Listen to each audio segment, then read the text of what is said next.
What is going on, guys? It's your boy Magsy back with another video today. In today's video, guys, we're going to be talking about which company should you send your cards into to get graded. So before we start, guys, all the prices that I list in this video are going to be in US dollars, and make sure to stick to the end because we will be doing a pack opening. And as always, guys, if you're liking the content I'm putting out, make sure to smash that like button, comment what you'd like to see on future videos, and hit that subscriber button. It'd be greatly appreciated as always. And without further ado, let's talk about these companies. So, the three main companies that you should consider sending your cards to are as follows: PSA, BGS, and CGC. So, before we even dive into those companies, let's talk about the four criterias that these companies grade your cards off of. So, it's centering, which comes with a 60-40 tolerance from both left to right and top to bottom. There's corners, edges, and surface, which are all pretty straightforward. So each company grades on a scale from 1 to 10, and CGC and BGS offer 9.5, whereas PSA only offers 9 and 10. CGC and BGS also offer a pristine or gold label 10, which is when all four categories are a 10, which PSA does not. So in case you guys hear me talking about this throughout the video and you don't quite understand, I hope that clarifies a little bit that these two companies offer a basically absolute mint condition 10, whereas PSA is only a 10. So each one of the companies will put your card in a slab like this and encapsulate your card forever. Now, there's two reasons of why you would get your card graded, make it unplayable, and just look at it. Number one, investments, stonks. You want to capitalize on your return on investment. You want to take that card's value, make it 3 to 5 to 10 times the value of the card, and you're going to try and sell it. Or you want to keep it for your collection, but also as an investment. Whereas two, you don't care about the money side of it. It's a card that's in beat up shape from when you were a kid, and there's so much sentimental value for you. You just want to be able to put it on display. Either option you choose that you want to get the card graded is totally up to you, and that's fine. But we're going to be talking about mainly the investment reasons of why you should choose or not choose one of these companies. So let's hop into this. So guys, let's start with the most known of the three companies, which is PSA. So PSA has the most skin in the game and probably the most market share of the established three companies. I lied. They have the most market share. If you're a relatively new collector, or even if you collected cards but you never really considered grading, you probably heard the name PSA, Professional Sports Authenticators. So you ever heard of that guy, Dwayne "The Rock" Johnson? So on Super Bowl Sunday, his rookie card just sold for $50,000 in a PSA 10. So this company definitely commands high prices on really rare cards. But we're not going to focus so much on the rare cards as we are the general, normal, rare cards. If you get what I'm saying, you know, anywhere from 10 to 50, something like that. So as I touched on at the beginning of the video, PSA grades on a scale of 1 to 10 in 0.5 increments up to PSA 9. It then jumps from PSA 9 to PSA 10. PSA does not offer a 9.5 option, as well as they do not offer a pristine or gold label, black label option after 10. It stops at 10. So let's hop into the pros. So it's the most known grading company, the most expected value for the overall majority of cards, not just super rare ones. Arguably a little more lenient on handing out gem mint 10s as opposed to the other two companies, BGS and CGC. There's a little identification or serial tag where you can type it in on PSA's website and you can track that card. You can see not who owned it, but you can see the legitimacy of it, as well as the population report of all the other cards in that grade, as well as the population report for all the other grades of that specific card. Now, another pro, PSA definitely has the most user-friendly interface on their website for both submissions as well as checking the cards, as opposed to the other two. Talking about all the pros, it sounds amazing, right? Well, there's a catch, and there always is a catch, right? So let's hop into the cons. So the cons are extremely high turnaround times, no subgrades, PSA canceling certain services, such as the $20 a card rate. It's basically $10 for bulk, or it's regular or express, which is $50 and $75. So it doesn't really give you many options. It's basically pay $10, wait a year, or pay $50 or $75 and wait anywhere from 1 to 3 months. which can be kind of tricky, right? Because if you're paying $50 to $75 to grade some of these cards, you're basically chewing up the entire return on your investment depending on the card, right? You have to hope you get a PSA 10 or a PSA 9 depending on the card, and we're going to go over an example on that later on. Another con is requiring a membership to have access to this pricing. So if you don't have a membership, it's $50 flat per card, and that is the bulk turnaround time. So it's basically saying, hey, come spend $60 and buy a membership. Otherwise, you are going to get absolutely destroyed on pricing. So PSA does market that well to get people to get memberships. It's basically saying, pay $50 and wait a year, or pay $60 to then spend $10 per card and also wait a year. So we're going to talk about one card as an example throughout this video to compare the pricing from all three companies. I chose this card because it's sought after, it's modern, it has a relatively good price for raw value, as well as it does command a higher price when you get to that PSA 10 range and above. That card is the Champions Path Promo Charizard. So the raw value of the Champions Path Charizard is $15, right? Once you've taken it out of the little plastic sleeve, that card is worth $15 raw. So the PSA 9 value of this Charizard is $75. The PSA 10 value is $200, and like I said, there's no additional grade service. It stops at PS 10. So from that $15 card, if you get a 9, you've automatically 5 times your investment, not including the price to grade the card. We're just talking strictly card value. I'm going to put this in an Excel sheet at the end of the video so you can kind of see the differences in price between the three companies, as well as the price to submit their bulk rates. I'm not going to go into the Express because not many people may go with Express. It'll only be a certain amount of people, people trying to flip cards, or they get them back from eBay and want to get them back quickly. For this video, we're going to talk strictly the bulk submission rate for the average person who is going to go get their cards graded. Now, once you've decided to send your card to PSA, you're faced with a decision. So this Champions Path Charizard at $15, you have a choice to make. Do I wait 10 months, pay $10, and hope the value doesn't drop? Right? If I get a 9 or a 10, I'm happy. I'm going to make 5 to 10 times my money. I'm cool with it. I don't mind waiting. Or do I spend the $50 or $75 to go with regular or Express and get it back in a month to 3 months? Right? Now, obviously, if you want to get it back quicker, you're going to pick premium. But the problem is, if you're paying $50 or $75 a card and it doesn't come back a 9, you are going to possibly lose money. If it comes back an 8, you are definitely in the hole. So this is something to really consider when you're choosing PSA for cards of that $10 to $15 value and you want to get graded, right? You have to be okay with the potential of, if that doesn't get the grade you want, you could lose money. And lastly, the third option, send it to a different company. And the next company we are going to talk about is BGS.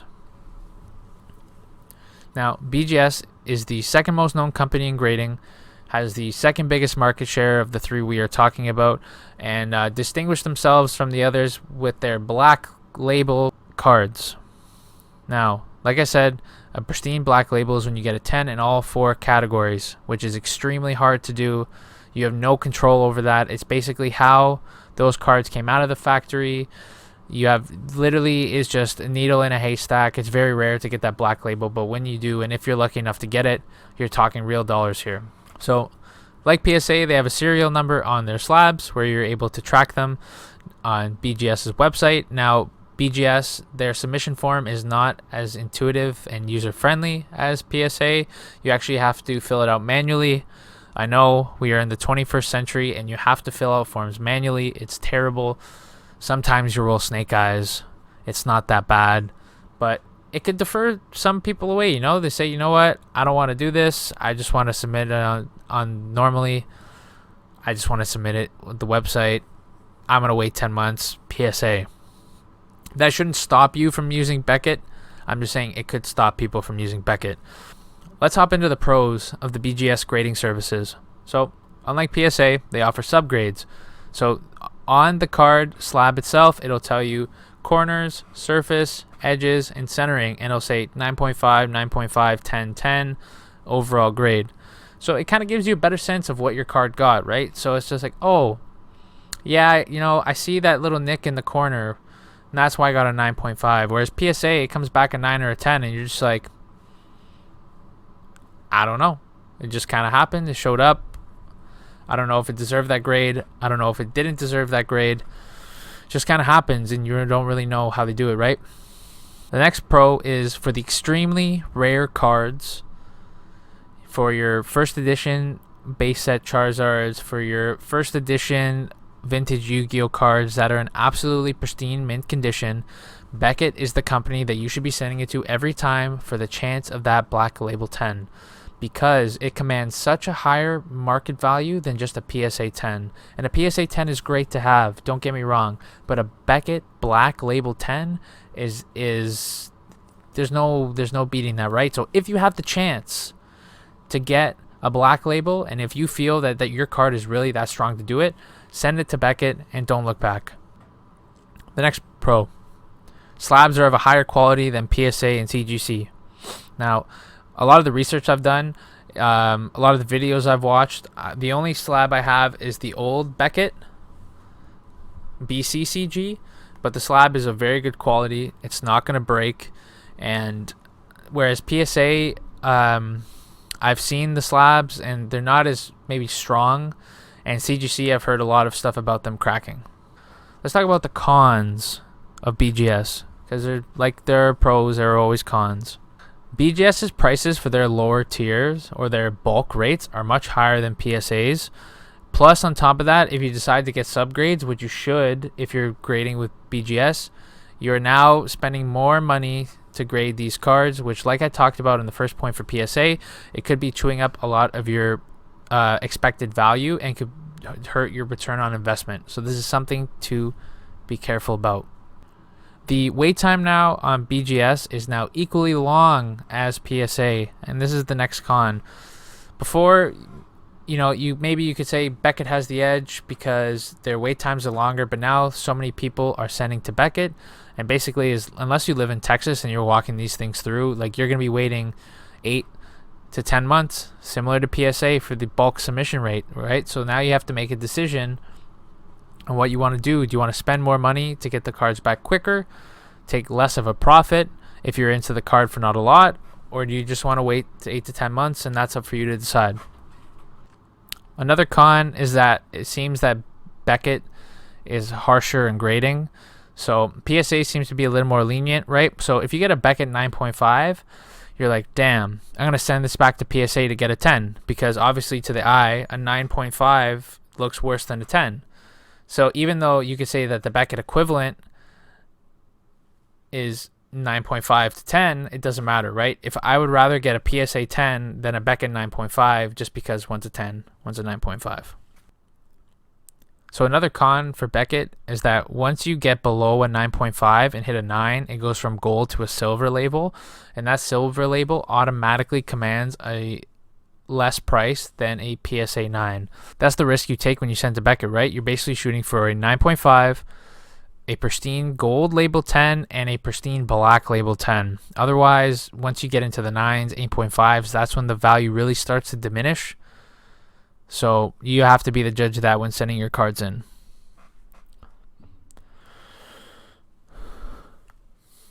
Now, for the example portion of Beckett, we are going to look at our Champions Path Charizard prices.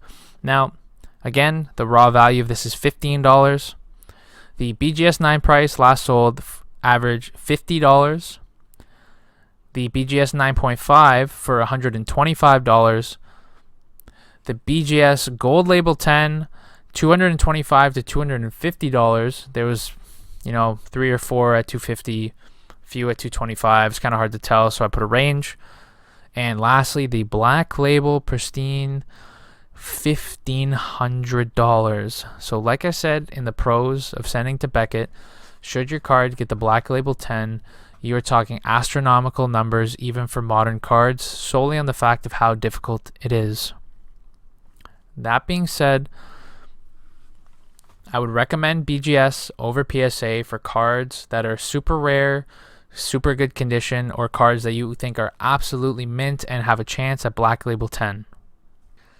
Last, and probably the most controversial, CGC. This is an interesting company to me, and let me tell you why. So, CGC is the PSA of the comic book world, right? CGC is known for grading comic books, and they decided to dip their toes in the trading card game grading services.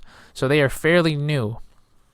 Like BGS, they have the same grading scale with their, instead of a black label, it's a pristine gold 10 when all 4 categories are a 10. So this company is newer to market, has very low market share compared to BGS and PSA, but I want to talk to these guys because I think it's a very interesting company and it's a very controversial company. So I'm going to give you guys my pros and cons on this, and ultimately it is your decision on which you pick. I'm just trying to help provide some information. The pros. Despite being new to trading cards, the company is very reputable in the comic book world. That being said, them grading Pokemon cards, you should expect that they are taking that same quality and passion in grading their comics to Pokemon cards. You've seen in one of Squeak Game World's videos that there was a video of them receiving a CGC Perfect 10, which then transferred over to a BGS Black Label 10. Now, this isn't going to happen for every card, but it just goes to show that the grading quality that they have is they take it very seriously and they grade with accuracy and precision. The next pro, cheaper grading cost and than PSA and BGS, despite a recent increase in their price. They have much shorter turnaround times. It's a great choice for someone who may not care about your expected return on value. You know, I think the next pro is that it's a great choice for someone who doesn't care about the return on investment of these cards. They just want to get it in a slab. They don't want to wait 10 months. They say, you know what, I'm going to send this card to CGC because I think the slab looks cool and I want to have it on display, and whether it commands 50% of what PSA is worth, it's not that little, but I just want to send it to them. And I think for that portion of the Pokemon collectors, I think CGC is a great company for you to send your cards to. The next one is both a pro and a con.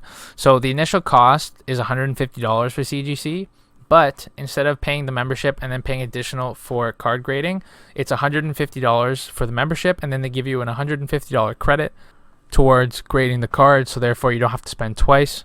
Obviously, once that credit expires, you're going to have to keep paying your own money, but that's a different story. For the cons, and there are unfortunately quite a few. So, number one, does not command the same market value as PSA and BGS.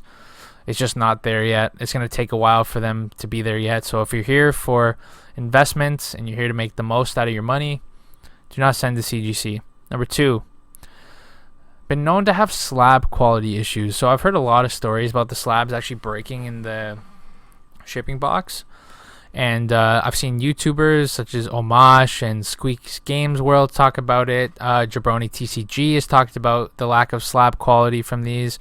And it's quite concerning. You know, if you have a really great grading service, you should also have a really great slab service. I personally like the slabs of the CGC. I know a lot of people hate them. It's very controversial, but that's aside from the point. The point is, you know, if you're going to spend money to get cards graded, CGC needs to be better with better quality control and make sure that the slabs are in better condition. Point number three, unknowns of this company, right? It's like a penny stock compared to 2 blue chips, right? Your blue chips are safe, you know what you're getting, whereas you have this penny stock that could be an IPO and it's very volatile, it's high risk. You know, you never know what this company is going to bring, but that's a risk, right? You never know. CGC could be the next biggest thing since sliced bread. We really don't know. It's depending on the risk you want to take by putting certain cards in CGC slabs. The next point is that they only grade Pokemon and Magic the Gathering cards, which limits them. It means they're not doing Yu-Gi-Oh, sports cards, any other trading card games. So they're kind of really limiting themselves. And limiting themselves, I don't think right now is good. They should be taking advantage of the busyness of BGS and PSA. I'm not the CEO of their company. That's just something that I would do if I was trying to catch up with the competitors. And lastly, their website sucks. I feel like I'm playing original 2002 RuneScape, and it is terrible, low quality. Honestly, like, their website is terrible. That's definitely like the worst thing. It's so interesting because their slabs are so modern, and their website is trash. Now we're gonna talk about the price of our Champion's Path Charizard. So again, the raw value is $15. The CGC 9, interestingly, $55 average selling price, which is $5 more than BGS. Where it starts to lose its value is at 9.5 at $95, whereas with BGS was $125. So here's where the discrepancy starts to come within these companies, right? So the CGC 10 is around $150 to $200 range, and lastly, the CGC Perfect 10, $1,000. Now I'm going to ask you a question. Like the example I brought up, if you went with CGC and somehow got a Perfect 10, wouldn't you try to regrade with Beckett to get a possible 33% more money from $1,000 to $1,500 for this specific card? I know I would. So that being said, guys, the reason I chose the Champion's Path Charizard for this was because it's interesting to see the different prices between the three companies with the same card. Granted, they are similar. They tell a different story for all three, right? And it's something we kind of talked about throughout this video. To note, this is one card example. Obviously, with the super rare cards and the super common cards, there's a huge discrepancy in price. We're just kind of trying to target the sought-after modern cards that are worth something. We're not talking about the random Centiscorch V from Darkness Ablaze that's worth $3. Just because you get a PSA 9 isn't going to make it worth $200, right? We're talking about cards that people are trying to collect and are fairly popular. So guys, to conclude, ultimately everyone's different. Everyone has their preferences, their qualms, their opinions, and that's totally cool. I'm just giving you my opinion based on the pros and cons that I've gathered from speaking with a lot of people, doing my research, also determining which I wanted to send it to, right? This is the research I did when I determined which company I wanted to send my cards to. Different, but guys, if you made it to the end of this video, thank you very much. If you liked this video, drop a like. Comment what company that you ended up going with to grade your cards. Comment what you'd like to see in future videos. And as always, guys, smash that subscriber button. We are so close to 100, and I want to say thank you to all of you guys who have been showing your support. But now, guys, that's enough of me talking. Let's hop into this pack opening. Yeah, bro, some shoppers have cards. Depends. They're usually ones come in, like, it's hard to find in stock, but yeah, they can be there. Raichu Evolutions pack, we got a Reverse Holo Charizard from the last one of these, and Detective Pikachu, 4 additional game cards. I have actually never opened any of the Detective Pikachu stuff, so this will be a first.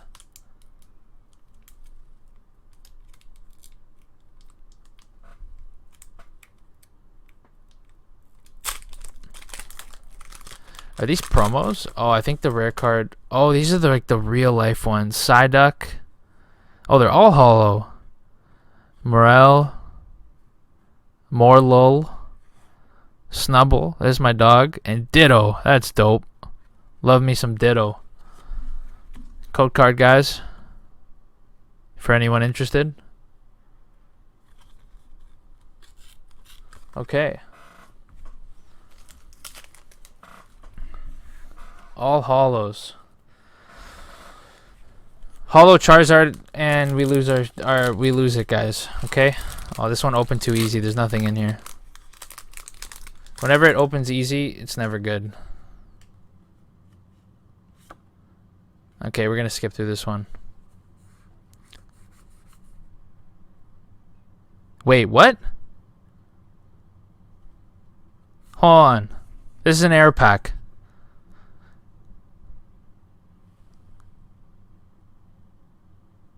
Chat. We have an air pack. This one says non-hollow. And we got a hollow Mew. Oh! What? What? 3? Are you kidding me?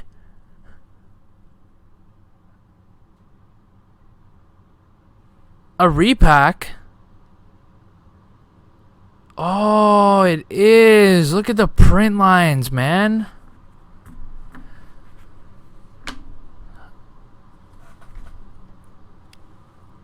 That's crazy. I don't know if you can see in this one, guys. No, man, it wasn't a repack. It was sealed.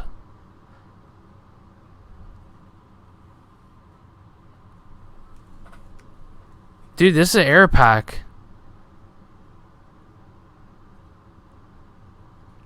There is a print line on this one, though, that runs left to right of the card. I don't know if you can see it. It's right on the left side of Gyarados' mouth. It's like he got literally hooked. I don't know if you can see that. And Hitmonchan. We have not gotten a Hitmonchan yet. So it's going to go well for our master collection. But there is a print line on here. Unfortunately. But it sucks because the corners are, never mind, terrible.